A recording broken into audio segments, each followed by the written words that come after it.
Fall and winter have a lot of challenges for many individuals. There's a rise in heating costs. In the summer, you don't need heating, but in the fall and winter, oil and electricity bills can be very costly. Mobility challenges, where if folks are in a wheelchair or in a cart or have to walk, snow on sidewalks causes a huge barrier for folks to get to a food bank.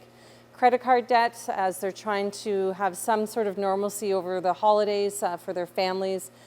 And just the overall cost of food really increases in the winter, the fresh food specifically, and that's what most folks do request. So as we're moving into the fall, we do receive most of our donations, that's food as well as financial donations, in the next few months. So we prepare for that. As we transition into winter, our members are used more often, so we do our best to stockpile what we get in and then spread it out over the winter months, which are the really colder months. Everyone sort of hunkers down after Christmas, and the giving season is, October, November, December, but then in January to April, there's very little that comes in at that point, and we get life happens and we understand that. However, the need is still there every day, not just in the giving months, it's all year round. So we really do struggle with getting non-perishable donations and the financial donations during those times. So it kind of spikes up and then it really drops off for a while. The items that we need most during the winter are the hearty soups, the canned meats.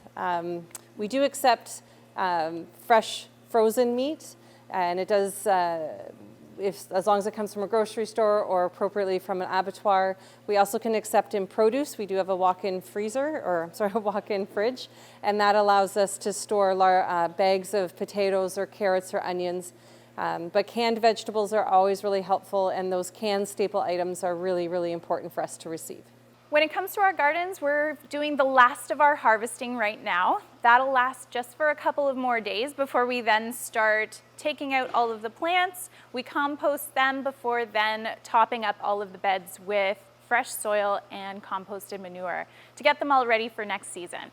The folks that rely on the garden in the summer, they are able to transition over to canned goods during the winter months, or they can purchase, or they'll just have to do without. We do our best here to maintain it as long as we can. So the North versus South Kawartha Lakes Food Source door-to-door food drives started from us having to adapt through COVID-19 and having to find a way to really get all of the donations that we desperately need in order to then give out to our community. We had the South edge out the North just by less than 150 pounds.